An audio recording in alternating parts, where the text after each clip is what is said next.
We are wrestling. Olympic hero Kurt Angle, and you're listening to the We Are Wrestling Podcast. We Are Wrestling Podcast.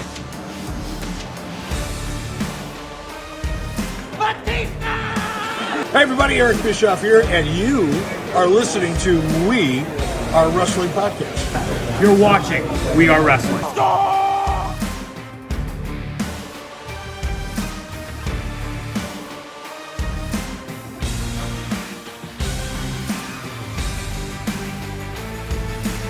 I'm the host with the most. You are by far the least intelligent. Stay tuned, listen to the podcast. Best one, Donnie, might teach you a thing or two. What is going on, We Are Wrestling Maniacs Worldwide? Ben here, one half of the We Are Wrestling Podcast. If you ain't listening to the We Are Wrestling Podcast, bro, you're missing out. The king listens, and you need to too, bro. Ricky knows best, ladies and gentlemen. Ricky knows best. Believe in me. God bless you. We Are Wrestling Podcast. We are wrestling. What is up? We are Wrestling Maniacs out there worldwide. I'm the host with the most, Mr. We Are Wrestling himself, the best one, Donnie, here with... Ricky Williams, aka Ricky Knows Best, aka 93 Tell Infinity, aka the co-host with the most. What's up? What is going on this week for the We Are Wrestling Podcast? We have a stacked episode. Unfortunately, Rage Circus, the Load Rager, Ben, couldn't make it this week. He had some family things come up, but that's all right because we got the best one, Donnie, here, and Ricky Knows Best, and we got lots of news that we're going to talk about this week. But before we get into all the good stuff, if you're not a We Are Wrestling Maniac yet already and you're listening to this podcast, give us a 5-star review, not just any review, a best one review, and download the episode and give us a follow. But if you're not a We Are Wrestling Maniac yet already, over on the YouTube channel where you get the best pro wrestling content. We do reactions, we do live watch-alongs, we do predictions, we have vlogs, everything pro wrestling, and you're not a part of the thousands of subscribers. We recommend you to hit that subscribe button now, turn on the post notifications. Videos be coming out of nowhere like an RKO, and of course you already know, the grind is real. And just a couple things before we do get into our highlight of the week. First and foremost, if you have nothing going on tomorrow night, AEW All Out, We Are Wrestling, myself and Ricky Knows Best, we will be doing a live watch along. So if you're looking for somebody to watch All Out, you can come watch it with us over on the We Are Wrestling channel. We love to interact with you guys. We have a great time doing our live watch alongs. So we'll be doing that. But Ricky, I got to ask you, man, how's your week been? Week's been good. And nothing new. Same old stuff. Just getting by it every single day. God bless to see another day. I hear you, man. And honestly, it was great to have a nice little long weekend for good old Labor Day. And I will speak for Ben. Thank you to all the maniacs that joined for the WWE Bash in Berlin watch along. Unfortunately, I had some family things happening throughout the entire weekend, so I couldn't be a part of it, but I did watch the show. And honestly, Ricky, let's give them a review on the Bash in Berlin real quick. Nice short summary. What was your thoughts on Bash in Berlin? It was solid to me. Overall, it was a good event. Nothing really good. I mean, nothing really bad, but seen better. It wasn't bad, but I just seen better. This has been the best PLE from Triple H this year so far, though, apart from WrestleMania, in my opinion. For me, honestly, watching it, for me, it felt very mid. I did enjoy the PLE. I will say, the one match that I really enjoyed the most had to be the CM Punk versus Drew McIntyre strap match. I think they did a great job there. The storytelling was great, and Man, all those people saying that CM Punk don't got it anymore in the ring. He definitely shut them up during that match. So I I thought enjoyed them. overall, like, it was very predictable, the event, but the matches were solid. I enjoyed Randy Orton and Gunther too, though. Randy Orton and Gunther, that was a good match too. I enjoyed that match a lot. And then that show, Randy still got it too. People be sleeping on Randy's ability. Randy still got it. This is Gunther's time, and everybody's mad that Randy lost. I done said this on Twitter. Randy is putting people over. His time is done. It's not done, but like he's letting the new generation have the torch. Y'all need to stop being crybabies about it and accept that. This is Gunther's time. This is it's his time. And y'all gonna hate him for that? The man is the definition of a main eventer. He's And that's the thing, championship Ricky, material. man. I think a lot of people are forgetting too that, like, I feel like they have bigger plans for Randy Orton. I definitely see, like, WrestleMania season, maybe Randy Orton versus Cody Rhodes for the WWE Championship. I feel like they're definitely going to be doing a program soon with Randy and Cody at some point. At the same time, though, Gunther's title run, like, he wasn't going to lose it on his first defense. Not in Germany. Exactly. And then everybody's like this. Oh, Gunther's he's not being selfish. He's getting the recognition and flowers he deserves. He earned this. If y'all don't respect Gunther, I can't talk to y'all about wrestling, bro. Straight up. Because I'm getting tired of y'all complaining about everything. Y'all want a new champion every single month. Bro, let him build up the title first, man. Let him build it up. Why are y'all hating on the man for that? Like, I'm trying to figure y'all out. Because at this point, I'm running out of stuff to say on this topic, too. And that's the thing, man. Like, when it comes to, like, Gunther, too, like, look what he did with the Intercontinental title. Like, it took time for him to cook. And they want a new champion every month. Cook. They want a new champion bro. Let them build the title up. Y'all just ungrateful, man. Like, I'm trying to figure something out here. Let them build the title up. Y'all want Sami Zayn, Jey Uso, John Cena. Let Gunther build the title up first, man. Come on, man. I do agree, because whoever takes the championship from him, you want there to be a big impact, and you can't, like, you're not going to get that reaction if somebody, for example, like, is holding the championship for like a month and then they lose the belt. Like, it's not going to have any meaning. Like, for example, I like to look back at the Ruthless Aggression era, because that's where, like, I really grew up as a pro wrestling fan. I remember Triple H and JBL being the two biggest heels during that time in 2004 and 2005. And I remember going into WrestleMania, having John Cena and Batista beat them for the championships. It wouldn't have had the bigger meaning to it if they didn't let Triple H and JBL weasel their way out every pay-per-view, every match. And that's the thing, like, friggin' people in 2024 are just impatient, and long-term storytelling, like, people are just so impatient that, like, they don't want to wait. And it's like, sorry, you have to wait if you want something to actually mean something. Exactly. And that's my problem. Like, y'all act like this is easy for them. Like, why don't y'all be wrestlers and do this stuff yourself? How about that? I hear you, man. But I don't think that We Are Wrestling Maniacs are thinking that Gunther's a bad champion whatsoever. Because here on We Are Wrestling, we got the best maniacs, and they know what's up. Just like you and I. Gunther gives me final boss vibes too as a champion. So him and Okada. I love Gunther. He's fantastic. Him and Okada give me final vibes. No Gunther slander here on We Are Wrestling. No. But every week though on the We Are Wrestling podcast, we usually do this thing called the power of the poll. But unfortunately, I forgot to put a poll up last Thursday. So there will not be a power of the poll, but we did decide that we will answer some questions, do a nice little bonus Q&A here, because the Maniacs, I feel like we don't really give you guys as many opportunities to ask us questions. Obviously, with the live watch-alongs, the people that do join us, they do ask us questions all the time on there, but we never ask any of the podcast listeners. So we do have a couple questions here that Ricky and I will answer. And starting things off, we have one of our We Are Wrestling Maniacs at Sam Pibboon 3532. And he commented, will you ever do live stream for SmackDown and Monday Night Raw? Not every Friday and Monday night, if you don't have a busy schedule, Donnie, because I'm a big fan of you and Ben, You guys are funny and smart guys. Well, we do appreciate the support there, Sam, and I will answer the question because with the live watch alongs, the reason why we don't do them every single week is because time.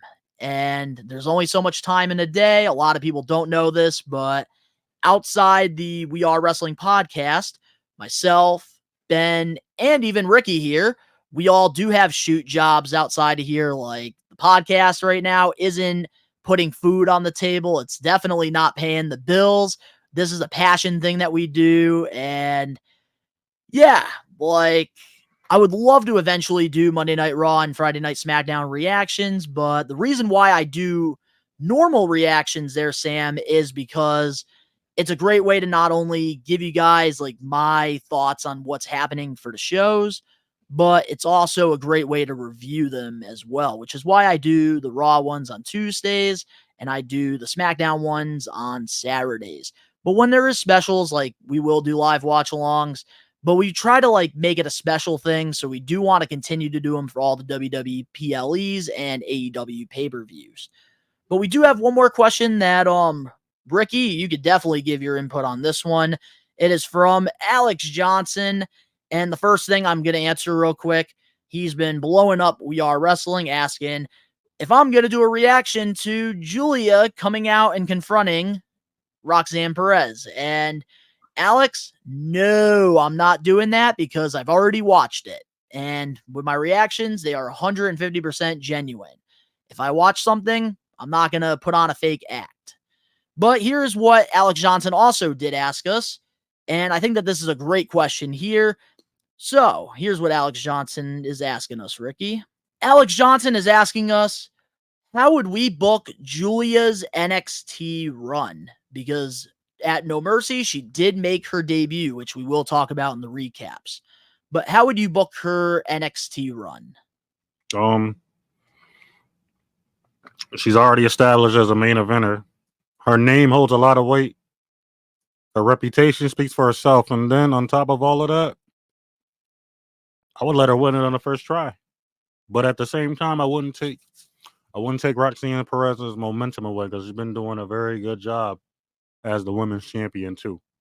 But I feel like a lot of people don't know Julia enough. If I'm saying the name right. She has a lot of star power. I think she can outshine Roxanne Perez. The only time that they decide to put her down is when it's in the obvious writing. Like they're gonna make her into a top women wrestler, a top diva. They're gonna have to put a lot of effort in. But you can't take Roxanne Perez's momentum away at all, too. Like you can't disrespect her for she's been carrying that division, whether y'all like it or not. Roxanne Perez, she needs to get her flowers right now. But Julia winning early would be a little crime too to Roxanne's momentum. I don't think so, man. I think that it wouldn't be a bad decision whatsoever. I feel like if as long as they're having a very competitive match and like they continue the rivalry after the first match, I think that it won't be a bad move. I think Roxanne Perez, she's definitely done I think everything she really could in NXT. Like I feel like she definitely needs to get called up next year, like when they do the WWE draft. She is very young still. She does have a lot of promise, and I've definitely seen a lot of improvement with her mic skills as the champion. So somebody that I am rooting for. But I will say this with Julia, whatever, however you pronounce her name, no disrespect. It's hard to say the name sometimes, even I get it wrong. I think it's pardon us for getting it wrong. Pardon us for getting it wrong. Yes, pardon us for getting it wrong. But I will say, I think that how I would book her run personally, I would have her win the NXT championship on the first episode because it's one of those situations where you can't like have her lose her first match because then like all the momentum's going to be gone. Like they clearly have big plans for her. The presentation is fantastic. And I think that she's going to win the title, and I feel like they're going to give her that Asuka run that she got in NXT. If y'all been watching Julia, y'all in for a good surprise. Y'all in for something great. Because that girl can wrestle. Only thing I ask WWE, do not water her style down, please. That's all I ask y'all. Because I seen a little bit of it Tuesday, and I don't want to see it again. And I'm talking about that knee. That knee did not look Oh realistic. my god, dude. I am sick of hearing people about that knee. Like, people will not shut up about that knee. That's not her fault. That is the camera angle's fault. That's production's fault.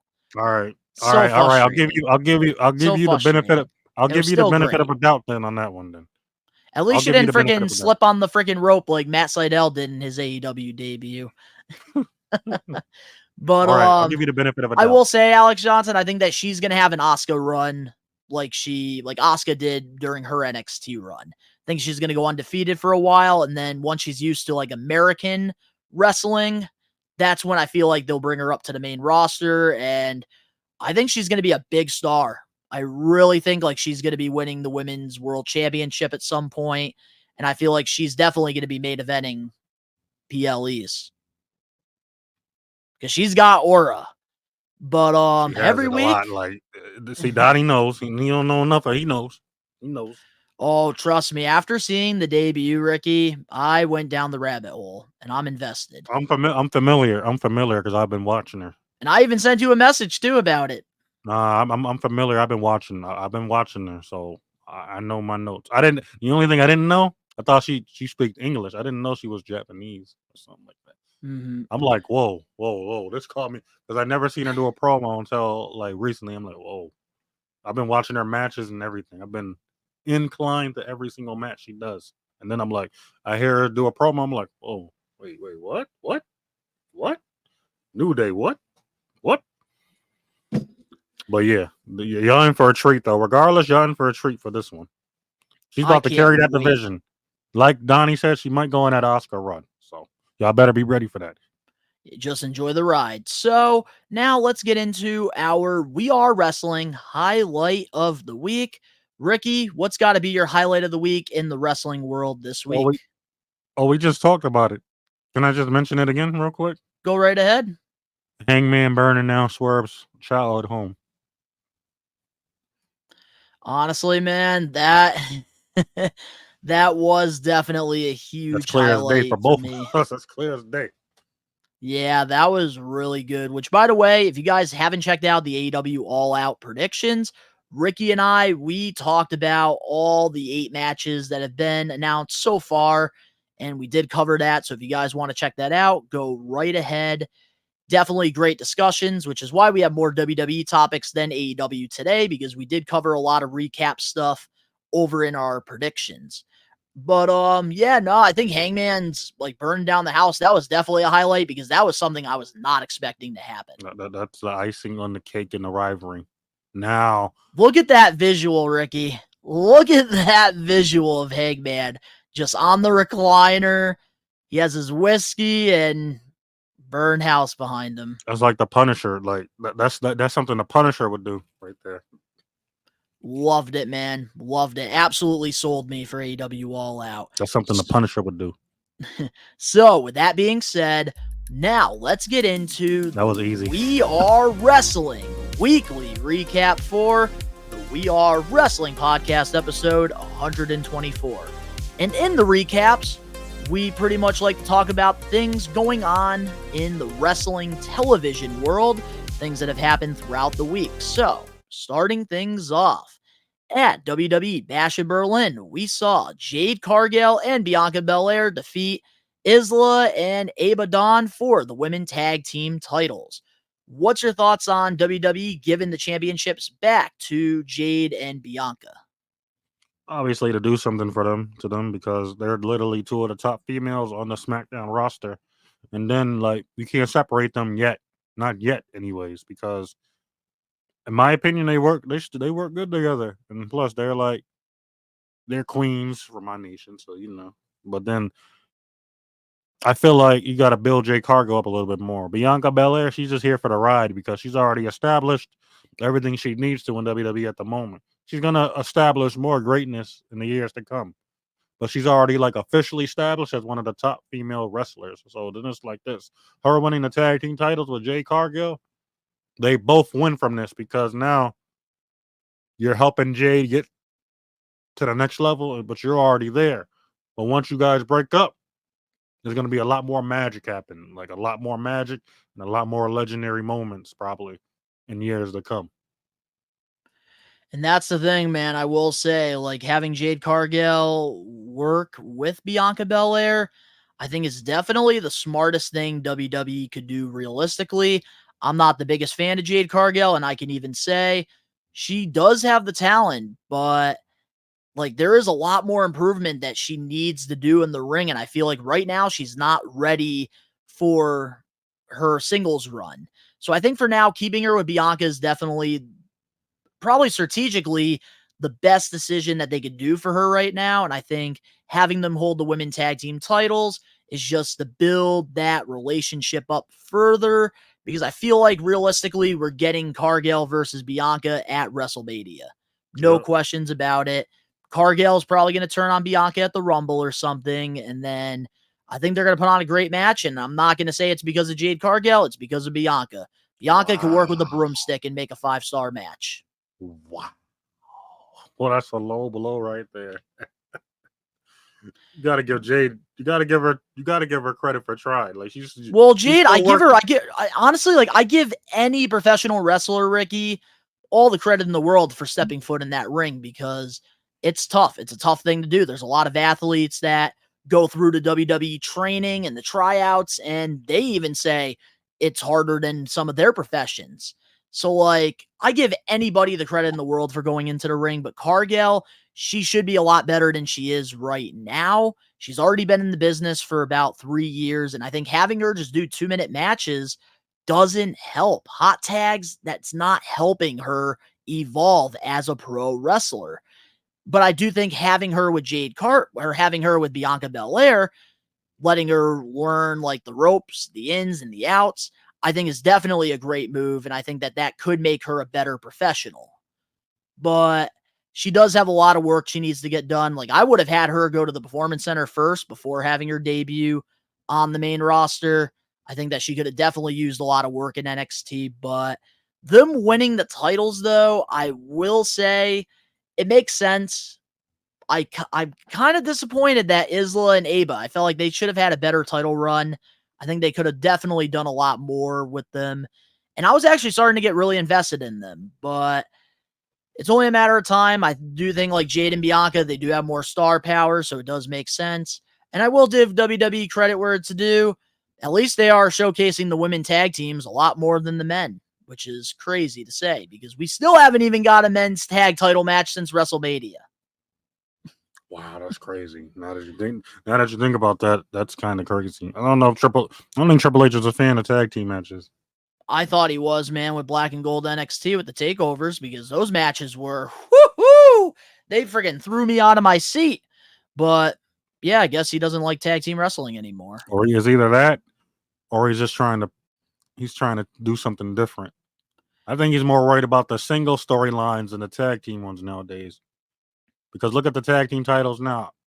Apart from the Bloodline, who holds them now? The Judgment Day, right? And those titles are irrelevant. 72 days, and they haven't even defended the titles once. Doesn't make sense to take them off of Awesome Truth, or at least let them beat the Judgment Day for the tag titles at SummerSlam. Or let the Judgment Day actually defend the titles. I'm with it. At least once or twice, and then they can drop them. Because it's Like, not I feel making like with Triple JD H- and Finn Balor look good at all. Like, I don't want to open up this discussion fully, but I will say, I feel like Triple H, man, is afraid to take risk. Yeah. Think about it. It's always the same guys, same girls on all the PLEs, and then he has the same people on the Raw and the SmackDown brand. And I feel like he needs to kind of give some of these guys and girls chances. Give us pre-show matches. Give some of these people an opportunity to perform on the PLEs. That's all I got to say about it. Like, I want to see more tag team wrestling, especially with the PLEs, because I really enjoyed those for Black and Gold NXT. But I will say, Jade and Bianca, it makes sense for them to get the titles back. I just kind of wish that Isla and Aba had a better title run. I agree with you 1,000%, my man. But moving on now to our next We Are Wrestling weekly recap on NXT No Mercy. Speaking of one of our questions that we answered, we finally saw the debut of Gulia after Roxanne Perez's match with Jada Parker. On NXT, it was announced that Perez will be defending the title against Gulia on the CW premiere in October. What's your thoughts on her WWE debut? WWE got a diamond in the rough. They got a gem, like we just said. They got treasure. They done found it. Guli is a national treasure. Y'all must protect her at all costs. And I do not want to hear no WWE slander about her or no wrestling slander about her. I've never watched her in your lifetime, ladies and gentlemen. Okay? Do your homework before y'all start to question wrestlers. Because where do you think WWE gets these wrestlers from when they get hot? Tell me. That Not is you, but true. I'm not you. I'm telling the viewers. Tell me, and then y'all come back to me, and we will be back in this conversation probably another month from now. I gotta say, man, for somebody that doesn't watch New Japan, I was very impressed with the debut. I think the presentation was perfect. And I think that she's got star power. I definitely could see I could see a world champion in her, no questions about it. She's got the look, she's got the charisma, she's got the aura. That's the word that these kids like to use in 2024. I am invested in Gulia, and I think that she is going to have an Oscar run, like I said, answering Alex Johnson's question. And even this is how you know she's talented, because according to Fightful, Gulia has signed a long-term deal with WWE, and her tender in NXT will be relative to how fast she takes to the American television style. She's expected to be presented as one of NXT's top stars as they make their way onto the CW network. And clearly, Ricky, they do have big plans for her, because she is going to be going against Roxanne for the championship on the premiere episode, which I believe is the first week of October. I think that she has all the potential in the world to be a big star, and I think this is something WWE needs for their women's division, because obviously they have the star power, they have plenty of talented female wrestlers, but with Becky Lynch, the man, right now not being in WWE, that opens up a door for somebody to take that opportunity. And I could definitely see Gulia being one of those that could win a women's Royal Rumble, go on to WrestleMania and win the championship. I think, man, I'm impressed. Like, this reminds me of Asuka when she first showed up in WWE, and they don't even have to have her say anything. Just her presentation, you feel it. And that's missing in pro wrestling in 2024. So I love this as a non-New Japan fan. Like I said, they got a national treasure here. Protect her at all costs. And I better not see no disrespect either. Keep that disrespect to yourself. Y'all don't like it? Too bad. Keep the disrespect. Y'all not about to disrespect this girl like this. Y'all don't know her? Just don't watch it. Straight up. But we're not doing that. This is the last time I hear disrespect. Well, we're going to have to wait and see, man, because she hasn't made her in-ring debut yet, so it's only a matter of time to see what happens. Oh, I know enough. Because we've seen it. No, because here's the thing, Ricky. We have seen it in the past where a lot of talented wrestlers from overseas have come to WWE or AEW, and they fold under the pressure. So we are going to have to wait and see. I don't think that's going to be the case with Gulia, but you never know. But I think right now there's a lot of people that are interested in what she's doing. People are talking about it, and people are even like saying that right now Gulia has more star power than Mercedes Moné, and she hasn't even wrestled yet in WWE. So I think the potential's there. That's a little bold statement, because I don't want to be biased, but it's kind of near there right now. Kind of there right now. I'm not gonna lie. Hey, the presentation's there, and that's one thing WWE, they kill it. So moving on now to, speaking of presentations, moving on now to our next recap. This past Monday, Joe Tessitore, ESPN guy, made his commentary debut with Wade Barrett. What's your thoughts on his first day on the job? Did you watch the full episode of Raw? Yeah, I don't want to sound like a hater. He needs to get his reps up a little bit, but he did good. He did good in his debut. But I'm just Remember, Ricky, this is his first time too. We're talking that's about what the I'm saying. first time. No. But that's what I'm saying. I'm like this. He's gonna have to get his rep up a little bit because when you hear him talk, it's just like this. He seems nervous to do it, and then he's looking for chemistry. He probably was looking at Wade Barrett the whole night, like, hey, what you want me to do next? He's like, what? Hey, You know what we call that, Ricky, in the business? Green. yeah, no, I get it. No, I get it, and I respect it. But he did good on his first night. I just feel like he needs a little tune-up. He needs a little bit more reps under his belt. Just like I'm doing this with you, because I still need a little more reps. I feel like I got enough, but I can still use some more training off camera too. I'm not gonna lie. Well, that's the thing, man. They say this. Like, to be successful, you have to put in your 10,000 hours. And that's the reason why, like, Michael Cole, Jim Ross, and Taz, and Tony Schiavone, they're all so goated in this business because they have put in their 10,000 hours. And Joe, for his first 3 hours, I gotta say, man, I was very impressed with the presentation. And I think he's a great color commentator, just play by play. Like, he was doing great for his first time. Like, obviously, like, he was nervous because this is something new. This is a new opportunity, a new adventure. Nobody's going to be perfect their first day on the job, unless you're MJF, obviously, or the best one, Donnie. But when it comes to Joe, I think they did a great job introducing him. Like, having him and Wade Barrett in the ring to start the show off, I think that was just a perfect way to introduce him to the WWE Universe because at the end of the day, us fans who tune into Monday Night Raw every Monday night, we get to listen to Joe and we get to listen to Wade Barrett now, and we need to get connected to them because they're the ones that are telling the story play by play with what's happening in the ring. So honestly, like, I am really happy with this signing. Like, I've already known, like, the potential is there. I've heard him on ESPN before. And I think that WWE, like, they've needed something like this. And I think that he did a great job for his first day. A lot better than I think a lot of other people would have been under that pressure. Yeah, it would be better than me because I'm And I can't wait to see, like, how much improvement he does a year from now. Because I think that a lot of people, like, the more rep he gets in, I think the better he's going to be at this. Because yeah, I I agree. really see the potential. I see it. I agree with you. Like I said, he needs a few more reps in, but he did good for his first night. He's done better than others. Trust me. I think a lot better than people expected. And he knows his lane. He knows his lane. He doesn't try too hard neither on it. And that's what I like about him. I think he's going to be realistic about it, but he could be. Well, no, let me not say that. I'm gonna keep that to myself. Yeah, I wouldn't make any. Don't put more pressure on this guy. All right, he's a little nervous, Ricky. I remember when you first came to We Are Wrestling, you were a little nervous. We didn't want to put the pressure on you, so I think we should not put any more pressure on Joe. But I think he did a great job. Moving on now to our next We Are Wrestling weekly recap. This past Monday on Raw, Sami Zayn challenged Gunter for the World Heavyweight Championship.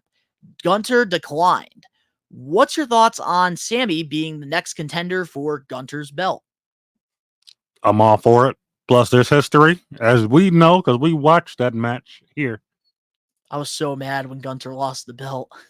I already told you, but I told you that there's a bigger picture for Gunter, in which I was right. Just look at him now; he's the world champion, correct? You were correct. I told you that there's a bigger picture. You even knew this. I told you Gunther is going to be world champion by the end of this year. Look where we're at now. Now, Sami Zayn, you won the battle, but you lost the war somewhat. Now, you can use that argument. You beat Gunther and ended his legendary reign. But where is Gunther at now? Respectfully, Sami Zayn, Gunther is on the top right now. And you're fiending, you're using that rematch as an angle, which I'm with. And you guys might steal the show. But Sami Zayn, this is a whole different Gunther now, brother. You're going to have to get to the Super Mario last level in order to catch up to this one. This ain't the regular Bowser that you know. This ain't the Joker running from Batman.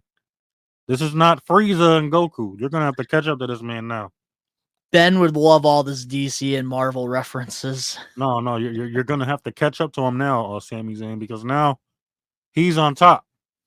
Sami Zayn is good though. He's good. but Gunther is all the way up there now.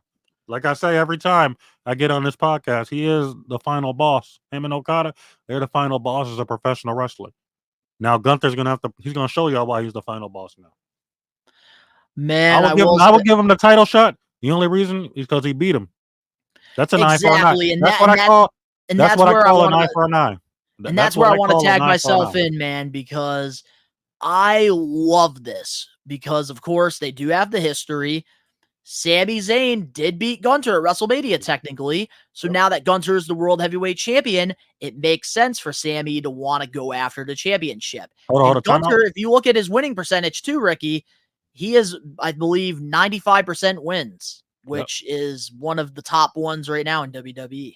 There's only 3 times Gunther has lost in WWE so far. The first time he's lost on the main roster was Sami Zayn. The other 2 times were on NXT. Guess who against? Ilya Dragunov, right? And Pete Dunne, was it? Braun Breaker. Oh, it was Braun Breaker. Yep.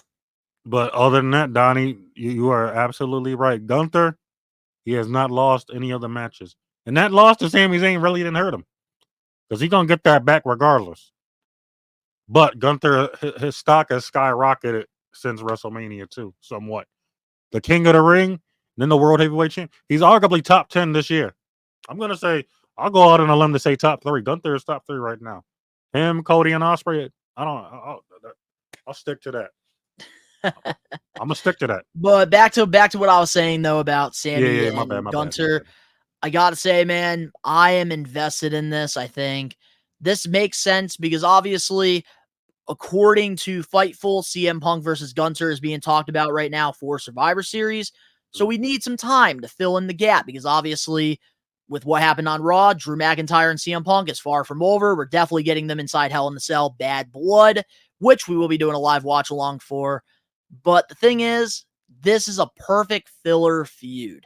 And I think with the history, because with Bad Blood, like I said, I don't want to see friend versus friend. All right, we need to get rivals against each other. And I feel like Gunther and Sami, they already got the history. So we might as well friggin' just add some more gasoline to this fire. And I think that these two are going to do a great job here because anytime Sami Zayn is always chasing the gold, he makes it matter. So I'm actually really looking forward to this. And so far, I've been more invested in the Gunther storylines than Cody Rhodes when it comes to the championships. So like with Gunther versus Sami Zayn, I like this for the simple fact that they already got history. And Bad Blood, I want to see people that hate each other going in that ring one-on-one. No, I don't want to see this match in Hell in a Cell. I don't want to see this match in the Cell. I'd rather see it one-on-one. No, this won't be Hell in the Cell. This won't be. Because I don't need to see all the matches in the Cell. This one. What, you don't want a TNA lockdown? No, I don't want to see. I don't want to see every match in the Cell, man. Like you gotta have different match stipulations, but not all of them. I'd rather take a one-on-one match right now, any day of the week. Yeah, no, we need that one-on-one match because with Bad Blood, having Hell in the Cell matches, like you need to have that balance. So having Sami and Gunther put on a great wrestling match with some animosity there, that's going to be enough for people to be interested. It's like this too, because you need to balance it out. You need to balance the card out. It's like this too, like the stories with the most, like the rivalries with the most storytelling in them, like the Rhea, the Liv, the Damian Finn, the CM Punk and Drew. Those are the matches you can put in the Cell. I agree. Those are the matches that make sense right now because those are the top 3 stories running in WWE right now, in my opinion. 1000%. Now Cody and Solo or whoever Cody wrestles, I don't know because there's Cody and Solo just nothing. finished. Like there's no star power on SmackDown. Like there's no heel star power. Like Raw, I feel like is stacked with the amount of freaking superstars they have over there compared to SmackDown. Like look at the presentation of Randy Orton. Like having him with Kevin Owens, like yeah, it's funny, it's cool. But at the same time, like look at the presentation difference from him on SmackDown versus him versus Gunther within the 3 weeks that he was on Raw. Yeah. Randy felt like a main event guy going against Gunther. If they could bring that Randy Orton over to SmackDown, then they got something going on. But like, let's be real here.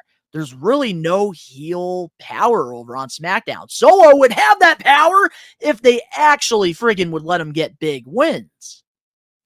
Right. I agree with you 1,000%. Like Randy and Gunther, let me And get it back to that pisses real me quick. off with Solo. Yeah. But Let that's me get another back to topic that. for another day. Let me get back to that Randy. That was a good match, though.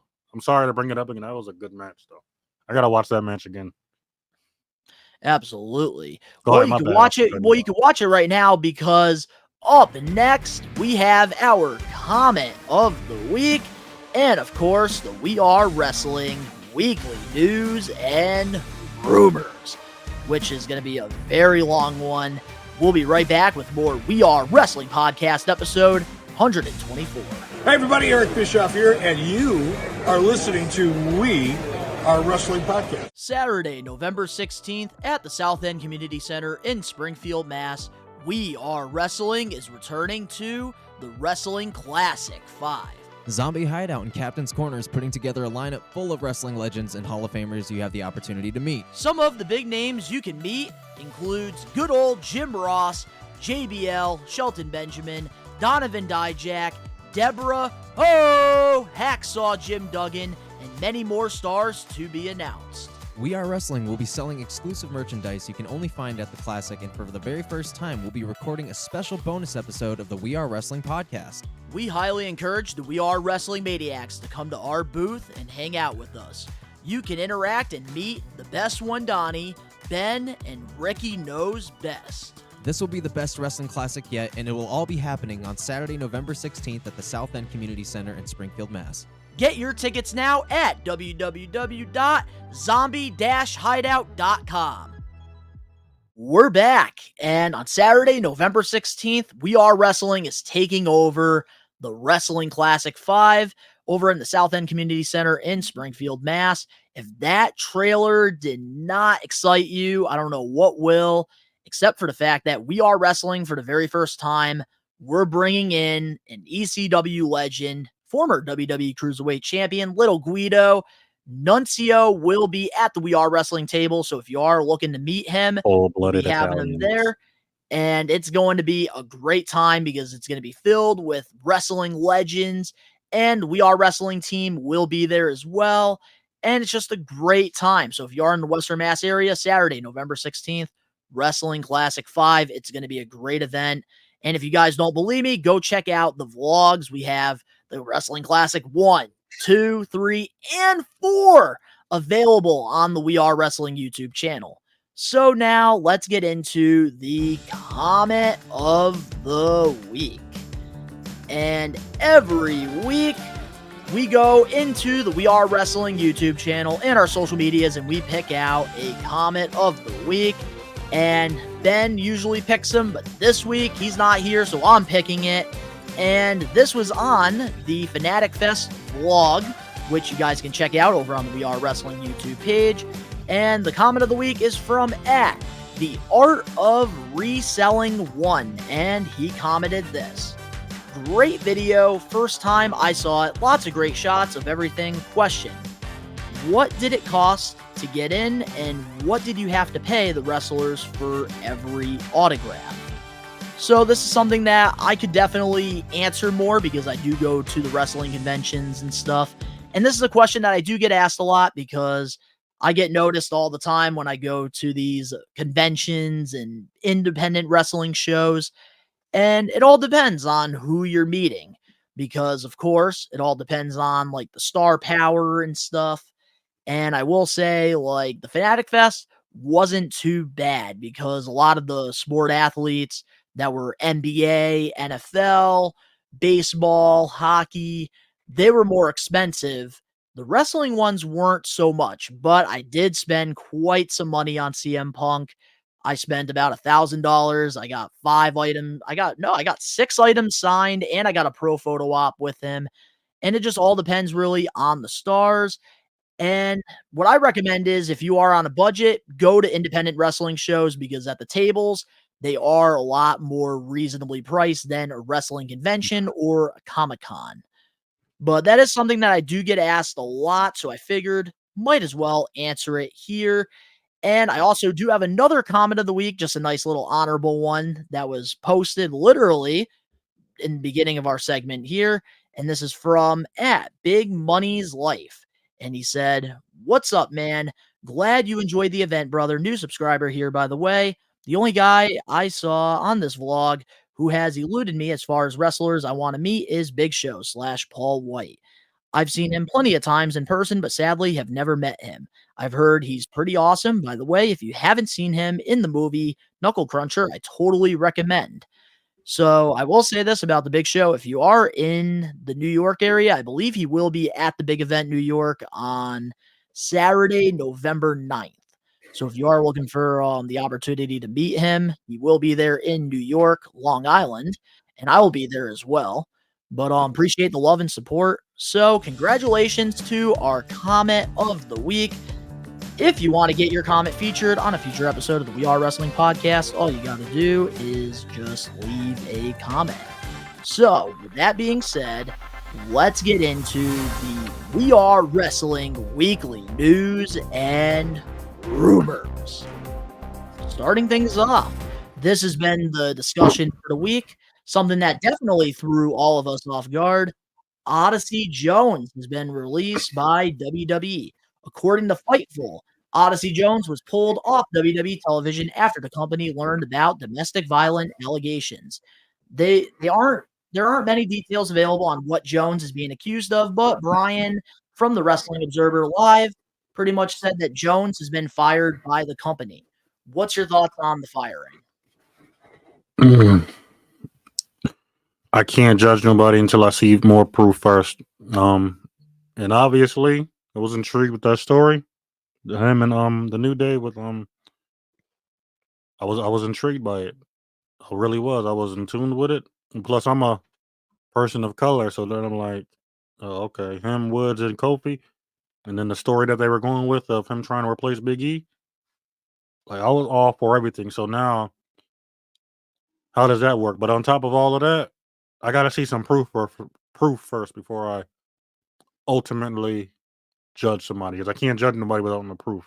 Not with accusations like this either. So I got to see some proof first. Totally understandable. Definitely. So I do want to share my thoughts on this and just want to put out there, and I know you, Ricky, can agree with me on this one because I know we do have another topic about like domestic violence and it's not okay. Like if you are going through it, definitely reach out to somebody. It is no joke. So when I saw these reports, man, not gonna lie, I was very disappointed because just like you, I was very invested in Odyssey Jones. He looked really good in his debut. Like I really saw lots of potential, maybe even a future Intercontinental or United States champion. And he had it. Like he was just moving around. Like he moves around great for his size. He has the charisma, he has the look, he has the personality. And it's crazy that somebody that has the opportunity to perform in front of millions of people just throws that away by freaking getting themselves in a situation like this. Yeah, it's very unfortunate. Because it reminds me, man, of like when like an NBA player, an NFL player gets the opportunity of a lifetime to get millions of dollars to play the sport that they love, and then they just throw it away because they do something stupid. Mm-hmm. It's disappointing because there's so many people that would love to be in that position. I just need to see some physical proof before I judge anybody, because you can't judge everybody's innocent until proven guilty. That's what they say in America. Absolutely, man. So I can't really judge the brother right now. And I'm sure like we're going to get more details as time goes by. I'm sure we're going to be covering it here on the podcast, but as of right now, these are just allegations. So we do have to wait until these reports really do come out, because there is times that allegations happen, people end up leaving, and the whole time nothing really happened.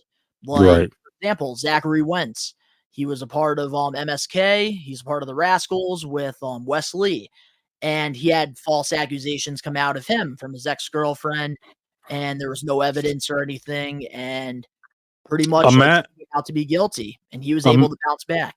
Imagine getting fired by your job after somebody was making accusations like that and lying on your name. How would you feel about losing your job over that stupidity? Exactly. And that's the thing with Odyssey Jones. We don't know what happened exactly, but it must have been something serious if they let him go right If away. they don't find no evidence and she's been lying, I'm not gonna say nothing. Like I said, I can't judge nobody. They owe that man an apology too. Oh, absolutely. But we're going to have to wait and see. There's Mm. really not much reports coming out of it, but everybody's talking about it. Yeah. But speaking of another domestic violence thing that did happen, which this is wrestling news, so we do have to cover all this. Nikki Bella, she was just recently in like a domestic violence thing, and her husband, Artem, who she met on Dancing with the Stars in 2017, was arrested for domestic battery. He was booked into jail last Thursday morning with a felony domestic violence charge. Bella met Artem while partnering on Dancing with the Stars in 2017. They later welcomed their first child in July of 2020. They've been married since 2022. TMZ reported today that Nikki has been making calls since last Friday with her intentions to file to end her marriage. What's your thoughts on this news coming out? Uh, I don't know the Dancing with the Stars brother that much. Like, I'm sorry, I don't watch it. So let me give my 2 cents though. All you women out there, wrestling involved or whatever, sports involved or personal. Let me ask a question real quick. Why do y'all still stay with these guys after they do this type of stuff to you?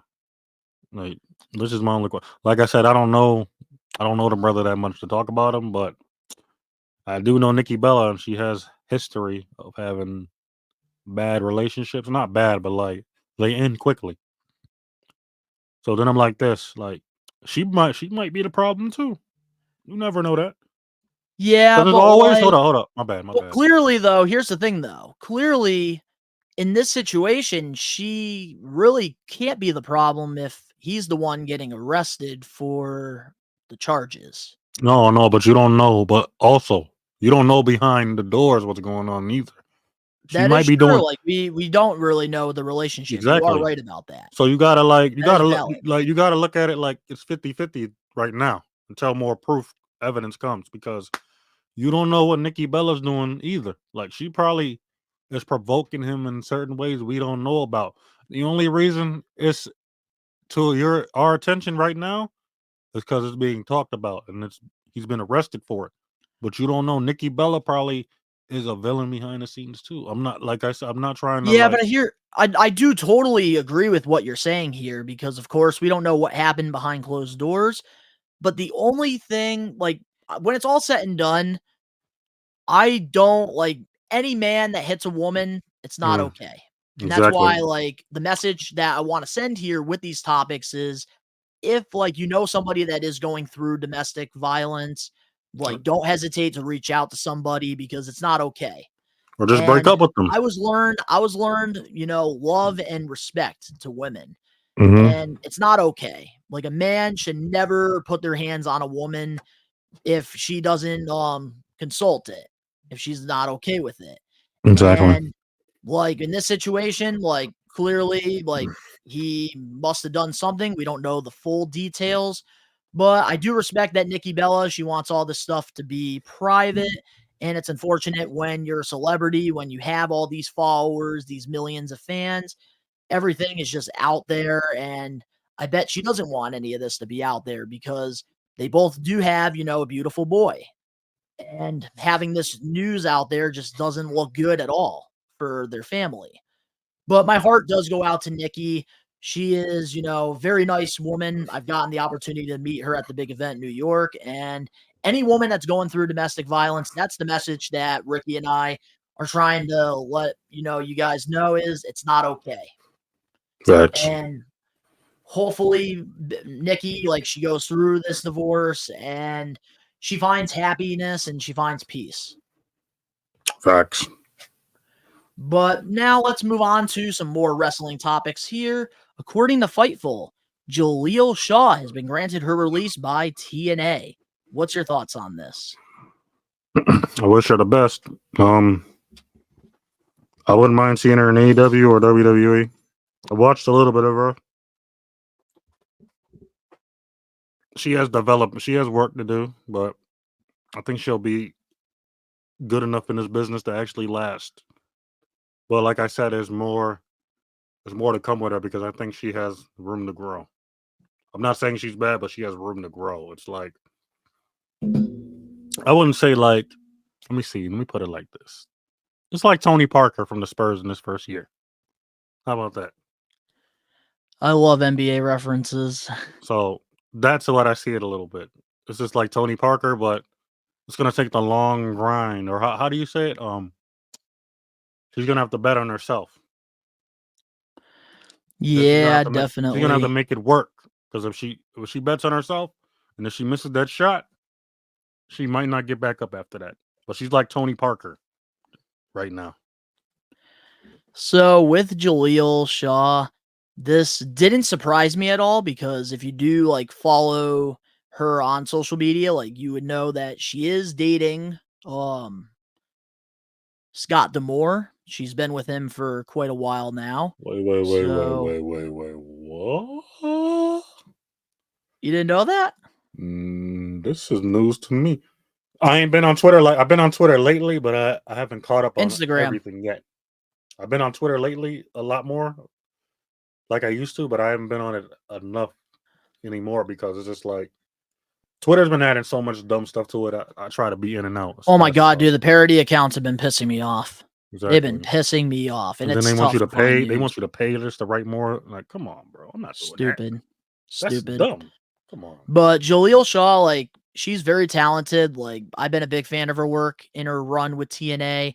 It sucks that it is short-lived. Like, I feel like that's why she wanted to leave TNA in the first place, was because Scott Demore's not there anymore. So, like, she probably just feels some type of way about it. I think that she is going to absolutely kill it in the indies, and I could possibly see her maybe going to maybe WWE NXT or even AEW at some point. I think the talent is there, but she definitely has to get more reps. Right. I agree with that. I think she, like I said, she has a lot of potential. From what I've seen, she's got something there. Definitely, for sure. I'm a guy that likes to look at the larger picture for years to come. And sometimes I be right about it because I ain't missing yet. Word to Carmelo, I don't miss. Absolutely. But moving on now to our next We Are Wrestling weekly news and rumors. Ricky, I am going to let you take this away, and we might as well do it because we haven't heard the intro yet, and we're almost an hour into the show. It's time for some good old Ricky Knows Best. Ricky knows best, ladies and gentlemen. Ricky knows best. Believe in me. God bless you.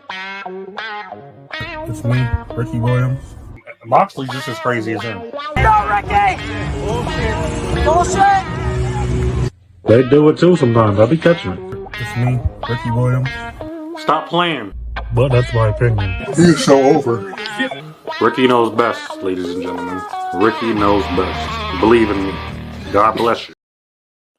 So, Ricky, I do want to ask you your thoughts on Jake Lee officially signing with New Japan Pro Wrestling. I'm not a New Japan fan. I know you are. You watch it, so you got more history on Jake Lee. So give us your thoughts on it. Jake Lee is he's a New Japan Pro Wrestler / mixed martial artist. He's currently signed to New Japan Pro Wrestling. New Japan Pro Wrestling, as I said it. He is a member of the Bullet Club War Dogs right now. I don't know if anybody knows that. Well, no, because I just no said idea. It. No, I just said it. He's made a quite good name for himself. I had to write some of this down real quick because Donnie told me about it, so I had to write this down. In all Japan, he's had some success. 2-time Triple Crown heavyweight champion. That's literally their world title over there in all Japan. He's a 2-time All Asia Tag Team champion. World Tag Team champion. Champion Carnival. That's literally their G1 over there. Like, and then he's in Pro Wrestling Noah. Rest in peace, Musawa. That's his league. He is a former GHW heavyweight champion. So Jake Lee has had some success here. New Japan literally has. They gotta keep her here. But the thing is, in my opinion, is he gonna get lost in a shuffle over there? That's my question. He's still young, so I think he has room to grow. And I think He might be what New Japan's looking for. I want Takeshita over there badly. I want AEW to let him go over there and do his thing. But Jake Lee, he's got the potential. He's got the diamond in the rough. I see Jake Lee as a main eventer. It's up to Gato and Tanahashi. What are y'all doing right now, man? They don't got nobody over there. Push the man, for God's sake. God bless you, Naito. I love you. But Jake Lee, somebody has to carry that baton. Somebody has to get it. We can't just keep living in the past. We're in the future right now, man. We need something new right now. Zack Sabre Jr., I ain't forget about you. I did not forget about you, Zach. I'm rooting for you. I want you to win the world heavyweight title. But we thinking about the next Japanese generation here, my brother. I respect the Britons. No questions about it, because I Will Ospreay, obviously. But we need New Japan is looking for the next changing of the guard. Because in the NBA we have it, right? Michael Jordan, LeBron, right? Football we got it. Baseball we got it. Wrestling we got it even. Martial UFC, every single promotion we got it. But New Japan is still looking for their next hero, aka franchise. We got two of them already. We got Okada. I mean, not Okada. My bad. We got Takeshita and we got Jake Lee. Then we got Kato. We got Nakamura a little bit. I mean, not Nakamura, Kojima a little bit.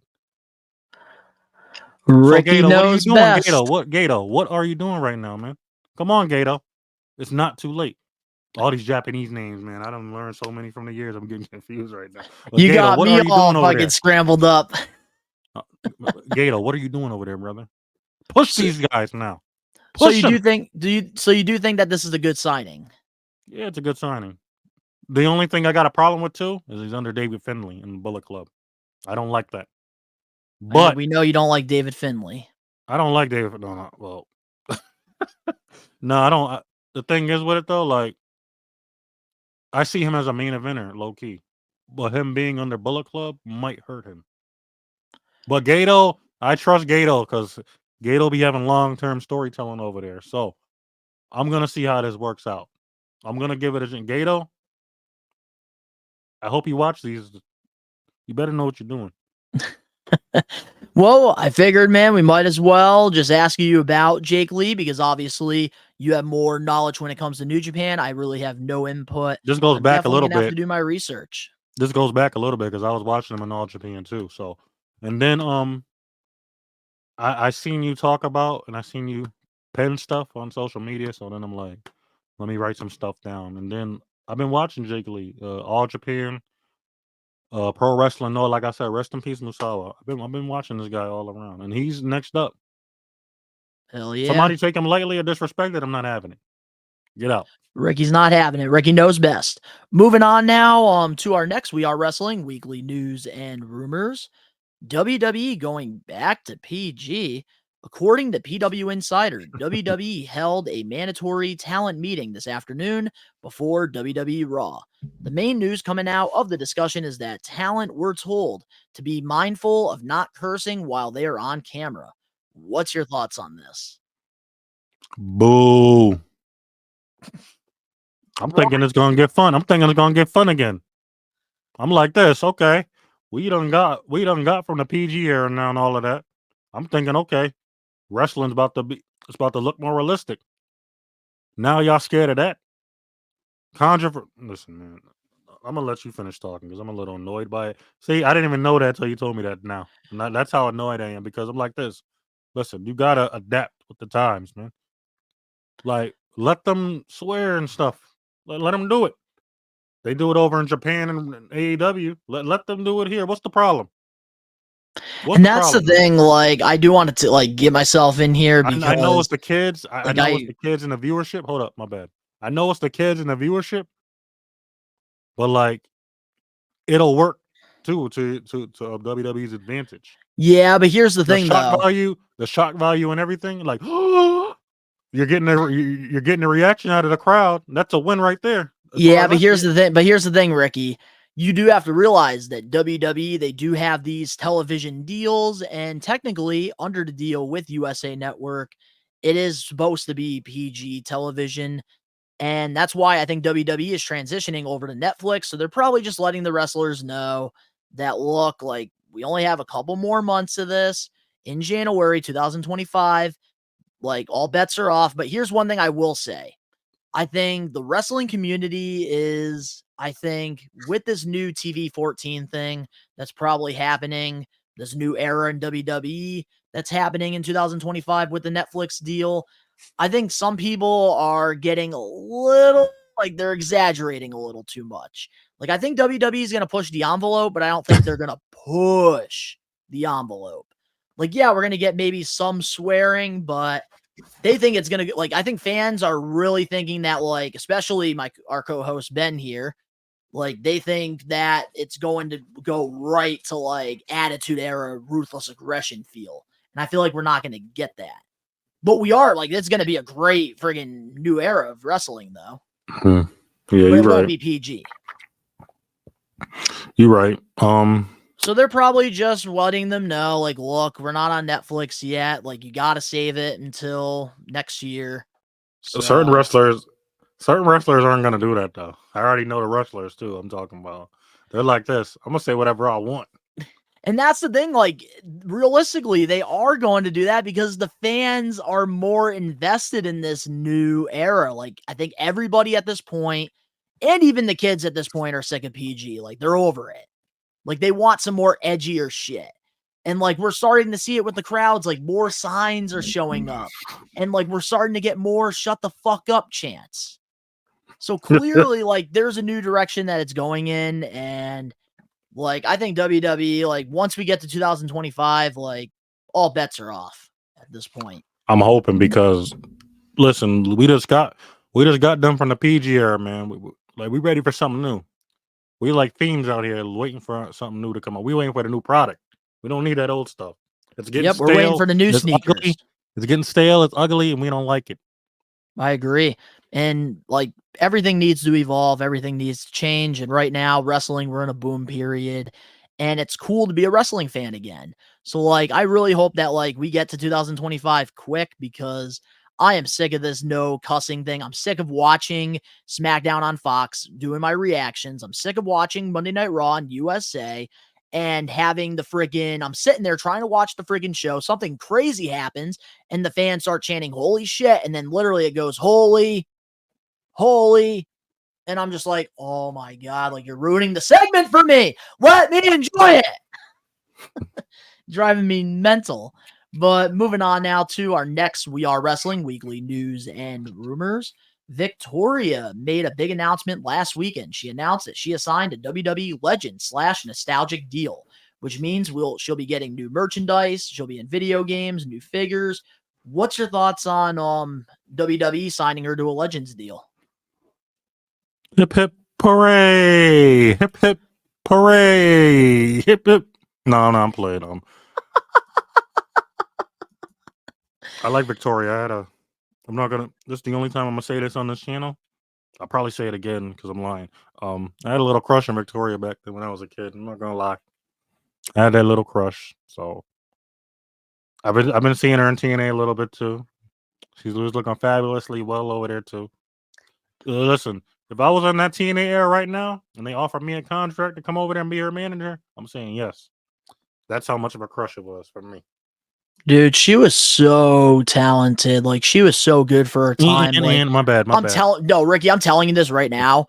If she was a professional wrestler in the modern era right now, oh my God, she would probably be getting, she'd be getting Rhea Ripley reactions with how talented she was. She was way too good for her time. And I'm scared enough. I'm scared of her so much. She looked like she'll legitimately beat both of us up. I'm not gonna lie. Dude, she was awesome. I enjoyed both her runs in WWE and TNA, and I think Victoria her signing a Legends deal, just fantastic move. Like, great move on WWE to lock her in. She's a huge part of the women's revolution, and like, to get her in new wrestling figures, getting her in some new video games. Hell, we might even get her in a Royal Rumble appearance or something. I think that this is a great move because she's so talented, and I think she deserves to be recognized in this time and age. Hey, Victoria, if you need a manager, I'm right here. Well, no. I'm cheating on Nia right now. My bad. Add this out. Add this out. There is no editing. Moving on now. I'm doing the bare minimum. Moving on now to our next We Are Wrestling Weekly news and rumors. AEW is being sued. According to the Wrestling News, Kevin Kelly and the Tate twins, who were the boys in ROH, are allegedly suing AEW Tony Khan. The suit is seeking a void of apparition clause in their talent contract, as well as requesting the court clarifying a class action suit against AEW over the claim the company is misclassifying its wrestlers' talent as independent contractors rather than employees. What's your thoughts on the lawsuit here? Kevin Kelly, you should have stayed in New Japan, number one. I don't care I don't care. You should have stayed in New Japan. You were better over there. You are more respected and you are more earned over there. And that's word to the Undertaker. You literally earned my respect over there. I liked Kevin Kelly in New Japan because he told the stories and he was over there 24/7. I don't know about this AEW thing right now, so I can't really speak on it all the way, but I've heard some details about it. And some I agree, and then some I don't. I think Kevin Kelly should stay in AEW, but then at the same time, depending on how this lawsuit goes, I don't think there's no coming back from it. Yeah, the ship has sailed, Ricky. The ship has sailed far, far away with this one. But that's bad though. That's sad because Kevin Kelly. I mean, I know y'all don't watch his commentating abilities enough because he's in Japan. He's actually good. Well, I actually did watch a lot of his Ring of Honor stuff back in the day. Oh no, Kevin Kelly's actually he has a good good. voice. He's actually a good commentator. I'm not gonna lie. He's good. He's very underrated. I'm not gonna say he's the best, but he's very underrated. His energy can be a little better though, but he'll tell the story before the matches too. I'm like, yeah, Kevin Kelly is one of them guys right now. This guy is very underrated doing this type of stuff. And he was in WWE years ago. A lot of people don't remember that because he was just a flunky, but yeah, man, I feel like with this whole lawsuit, it's just one of those things former employees trying to just get back at their company. We've seen it so many times with a lot of former WWE guys. And in this situation, I feel like it's just pettiness because Kevin Kelly and the boys, they probably are upset that Tony Khan ended up buying Ring of Honor and he hasn't really done anything with it.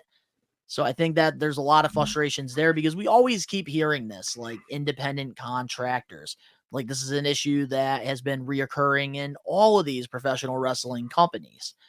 And in this case, I just think it's a lot of pettiness. Kevin Kelly, AEW had no plans for him.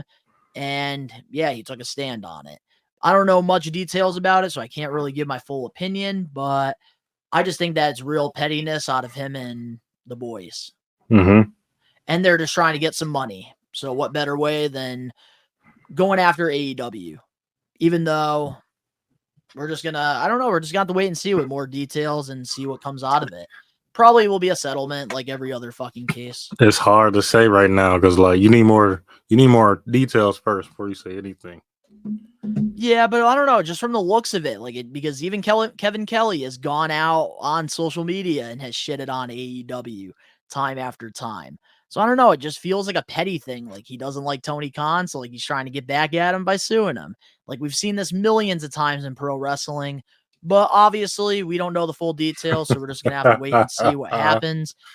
But I don't know, I feel like, yeah, they're just gonna get some settlement like every other case, but it is wrestling news, we do gotta cover it. But now this is one I really do want to talk about. Moving on to our next weekly news and rumors.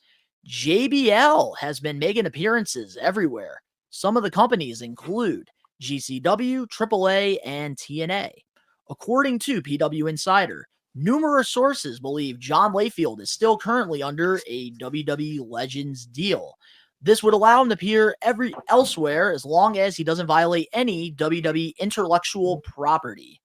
WWE has no issue with Layfield making appearances, seeing as if it's no different than any other Hall of Famer appearing elsewhere. What's your thoughts on JBL doing stuff outside of WWE so far? I know I've been paying attention to it, and I know you probably have as well. According to JBL, Triple H has stated that he's just a recruiter, and I don't know if he was trolling or not. But having somebody like JBL recruiting is actually a good thing for WWE. Period, because he's literally an agent outside of WWE. He's just looking for talent. Literally, that's what that means. Like, if he's going to company, and he's looking for like the best or somebody with the potential or has it, he's gonna try to recruit them to WWE. Like, hey, you come play in the big leagues, come play with the big boys. I'm not mad at it at all because it was good to see JBL. But then at the same time, I don't like it because it's kind of like it's kind of unpredictable too sometimes too. So then I'm like, I don't see how this works in the long run. But it is very beneficial for WWE too. So then you have to ask yourself, is it really necessary to have JBL? Because I've also heard some stories that he was a bully. So you think I'm gonna let a bully try to recruit me?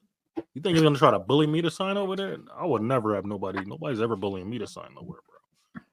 But I think it's a good move, in my opinion.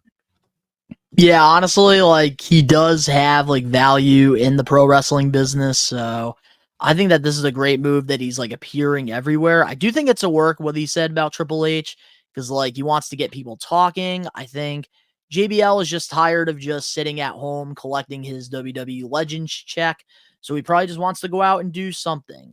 So for JBL to do this, like he has made a lot of noise, like he's got people talking, which is something he probably wants people to do. So I'm actually really happy to see like him showing up at TNA like Emergence. I think that was cool. Can't wait to see what happens there because JBL is so talented that, and like I learned to love and appreciate his work. Like as a kid, I fucking hated him, but he was doing his job. And I just feel like with JBL, like, dude, he's so talented, like personality wise, like he's got character, and having him paired up with like another heel or something could definitely push that. Like it could definitely make a superstar out of it. And sometimes like you need that manager. And I think JBL as a manager in 2024 is not a bad thing because the guy knows how to piss off a crowd. The guy knows how to get a reaction. He knows how to get people talking. So honestly, I am really looking forward to seeing how this run is because I'm not going to lie, I'd be going on social media every weekend seeing what the hell he's doing. I thought JBL was rich. Yeah, but here's the thing, man. Like, when you got passion for something, like, do you think, man, like, that's like why JBL probably just doesn't want to sit at home, man. Like, a Nah, lot of because I people that thought retire from work, like, a lot of the times they go back to work because they're bored. no, not that. Because the character he played, that's my thing. Oh, the I'm character thinking he's John rich off Bradshaw that Layfield. alone. I'm like, oh, so he's playing that character off. Now I see. I really thought that when I was a kid. I'm like, what's he doing wrestling if he's doing all of this? Then why is he wrestling if he has all this money? He's like Ted DiBiase somewhat. That's where I'm getting to it. That's what I'm telling you. Trying to tell you. But I'm I think like, it's so cool. Like, I like what he's doing. me too. I'm with it too. It's just like them bully rumors. He better not be trying to do that though. You ain't gonna get nobody else signed. Oh, I think those days are over, man. All right.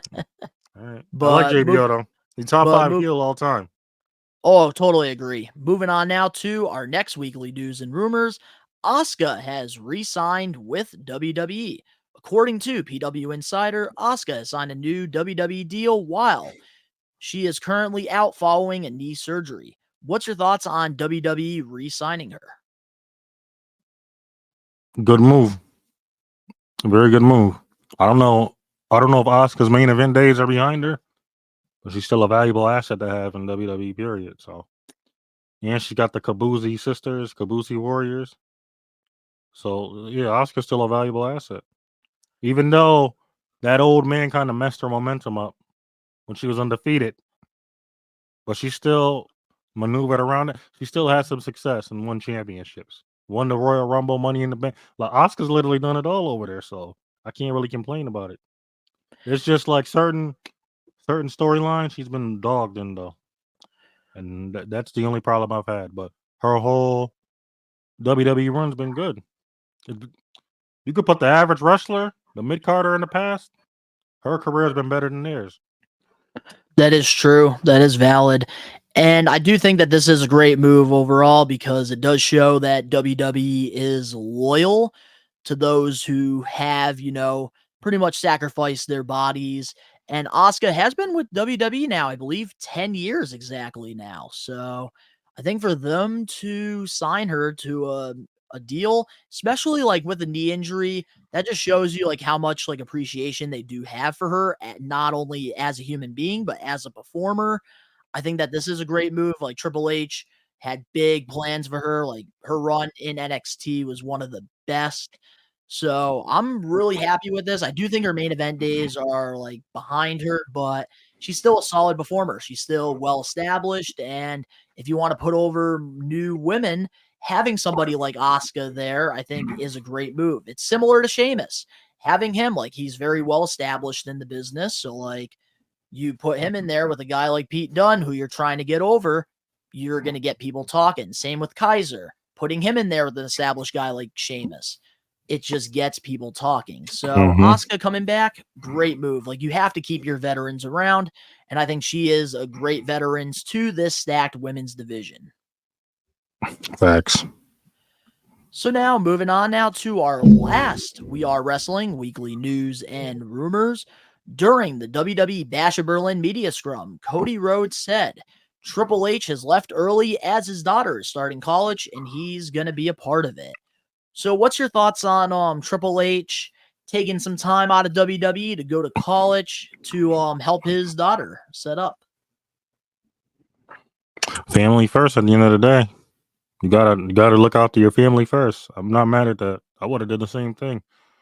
If I had a daughter and she's starting college, I'm about to go support her and make sure she's all set and had everything ready. Like work is work at the end of the day. Like, but if my family calls or a family calls, family's everything at the end of the day. The job is not gonna be there for you all the time, like family is, man. And I'm not mad at Triple H for it. I'm not mad at him leaving. Yeah, That's his thing. I feel like nobody could be like mad at him for that. No, you can't be mad at that. If you're mad at somebody for leaving their job for their family just for one day, like I can't trust you at all. Then, like, yo, my family's first, man. I'm not about to stick my neck out for the job like that. I'm a work for you. I'm a work, but I'm not about to stick my neck out for you all the way for my job. My family's coming first, man. If I gotta run to my family first, I'm gonna run to my family first. The job is still gonna be here. If we need to readjust or change some stuff up for only one day, then we're gonna do that. But my family, I'm running to them first. But that's the thing, man. Like I love like the new era of WWE because back in the day, like he would have had to been there the whole time. So the fact that nowadays, like CM Punk said, I believe during the Fanatic Fest interview, he got asked something about the new WWE like scheduling, and basically they have an app, and they go into the app, and if they want to request a day off, they can. And like back in the day, you couldn't do that, and people were so worried about politicking, like this and that. that. So the fact that Triple H is able to go like leave Bash of Berlin early to help his daughter out, especially on like a big monumental moment in her life, I think that that's amazing. And I'm so happy that like WWE, they look at their performers not only as larger than life characters or independent contractors, they look at them as human beings. Like it's good that they get the holidays off. Like they shouldn't have to work on a fucking Christmas or like a New Year's. Like I think that it's great that Triple H did this, and it just shows like this new era of WWE. It just shows, and I think that's why WWE is getting all these free agents, whether it's in Japan, former AEW stars. They're jumping ship because the morale's right now in WWE at an all-time high. Facts. And Facts. I think Triple H, man, is really setting the tone, which is a good thing. Like CM Punk has never been this happier in his career. You know what? You got to quote CM Punk for that promo years ago. He said, "This company is going to be better off." Never mind, I can't say it. I'm not. We gonna know say where it, you're but you know going the promo with I'm it. talking about. We know what you're talking about, and he will be having a documentary coming out pretty soon, which We Are Wrestling. We will be doing an extra on Who that old? Oh, the I old don't know if I geezer. should watch it. I'll probably watch it with you, but I ain't watching it. I have no interest in watching what that old geezer's done. Well, up next, we have our Getting Put Over segment. And of course, we have the main event topic. We'll be right back with more We Are Wrestling Podcast episode 124. What's up, everyone? This is Matthew Riddle, the king of bros. I just want to say, if you ain't listening to the We Are Wrestling podcast, bro, you're missing out. The king listens, and you need to too, bro. Are you looking for wrestling content? Well, We Are Wrestling provides everything pro wrestling. The best one, Donnie, Gins, and the Load Rager Ben, are wrestling marks like you who love this sport. We Are Wrestling has it all when it comes to wrestling content. We have different podcasts, vlogs, reactions, full wrestling matches, live pay-per-view watch-alongs, interviews, predictions, and so much more. Only on We Are Wrestling. What are you waiting for? Subscribe and become a We Are Wrestling Maniac now. We're back, and every week we do this thing called the Getting Put Over segment, where Ben and I and Ricky, we alternate every week and we pick one past, present, or future professional wrestler and we put them over. Last week, it was Ben's choice and we decided to put over the Father of the Year, Christian Cage. This week, we are going to be putting over Samoa Joe. And this was my pick, so I'm very excited about this. Like, look at that statue, man. Samoa Joe, he's got his friggin' towel around his neck. And we got him in the museum, of course, with all the accolades, looking great. Like, these graphics, man, We Are Wrestling is killing it with these. So, for Samoa Joe, man, let's start off with the accolades. Ricky, take it away. All right, Samoa Joe's had a very underrated, legendary career. Now that you look back on it, and let me break down some of these real quick for y'all. He's a former TNA World Heavyweight Champion, right? He's a former King of the Mountain winner. He's a former Super X Cup winner. He's a Grand Slam champion. He's a former TNA Television Champion, Triple Crown winner. I'm going off backwards a little. He's a 5-time X Division champion. He is a World Tag Team Champion 2 times with Magnus and Abyss. Now in Ring of Honor, he is a former Ring of Honor World Champion, the longest reigning champion. He is a former Ring of Honor Television Champion, the longest reigning television champion. He is a former Ring of Honor Peer Champion. Triple Crown winner in Ring of Honor too, by the way, ladies and gentlemen. And he's a Ring of Honor Hall of Famer. Now in WWE, he is a former 3-time NXT champion, 2-time United States champion, former Dusty Rhodes Tag Team Classic winner with Finn Balor. In AEW, he is a former TNT champion twice, and he's a former AEW World Heavyweight Champion. Samoa Joe has had a legendary career, ladies and gentlemen. He is one of the most underrated wrestlers of all time, in my opinion. So we do got the accolades there for Samoa Joe. And to start things off, like, I do want to talk about his TNA run because obviously Samoa Joe, like when I think about him, I think about TNA, and I do want to share a couple of my favorite matches here before I let you talk about some of I yours. don't know, man. I know what he's about to get to too. Oh yeah, you already know, Ricky. So some of the matches here that I do want to put over, some of my favorite matches in TNA, gotta be Samoa Joe versus Kurt Angle, Lockdown 2008. Really enjoyed the steel cage match. That's when Samoa Joe became the world champion. Also, Samoa Joe versus AJ Styles at Turning Point 2005 for the X Division Championship. I thought that was another really good match there. Also, another one I really liked as well was Bound for Glory 2005. Samoa Joe versus Jushin Thunder Liger. I thought that was a really good opening match, especially with like the tribal entrance. Like I really enjoyed that. And then of course, like I know Ricky's gonna kill me for this one. And it's got to be the triple threat matches: AJ Styles versus Samoa Joe versus Christopher Daniels. Golly. And I'm talking about both of them, the match that they had in 2005 and Turning Point 2009. No, you forgot two more. The Destination Ultimate X, and then the world title match in 09. Yep.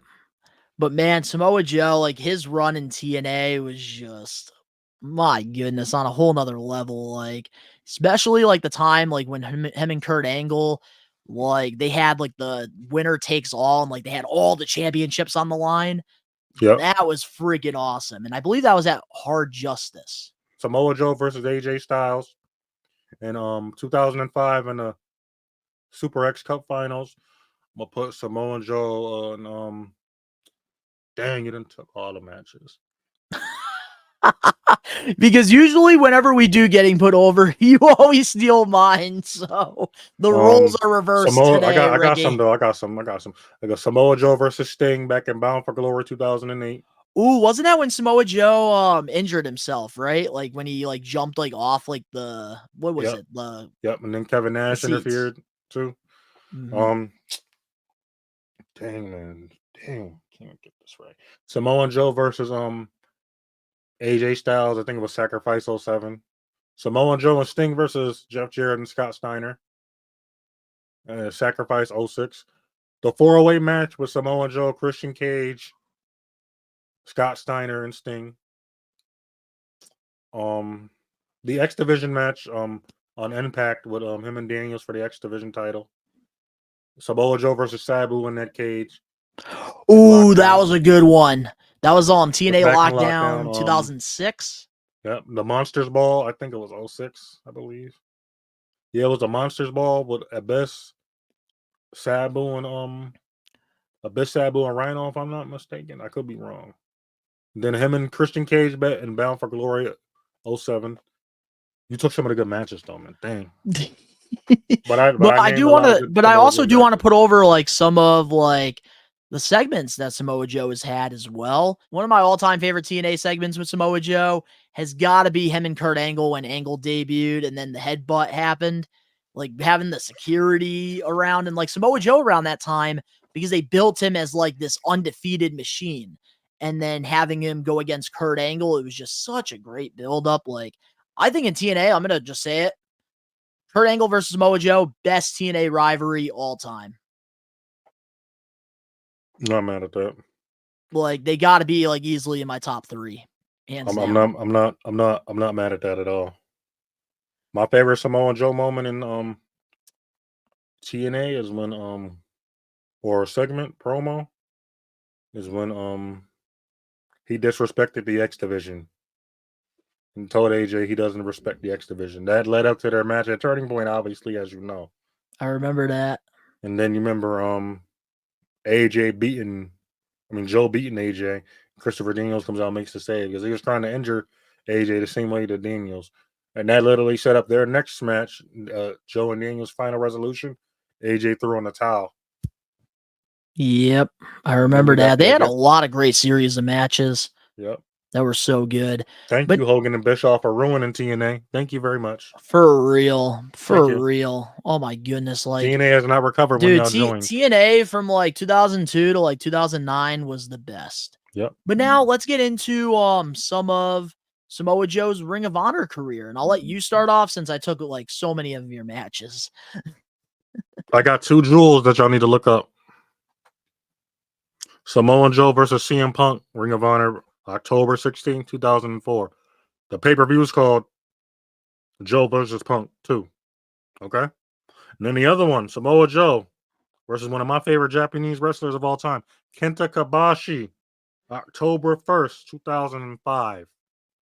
The pay-per-view is just called Joe versus Kobashi. Go watch both of those matches and thank me later. Man, Samoa Joe, that's one thing I want to put over is the undefeated streak that he had in Ring of Honor as champion. Because wasn't he like champion for like over like 600 days? Yep. And by the way, both those matches I mentioned, I know you don't like the old geezer. He gave them both 5 stars, by the way. Of course he did.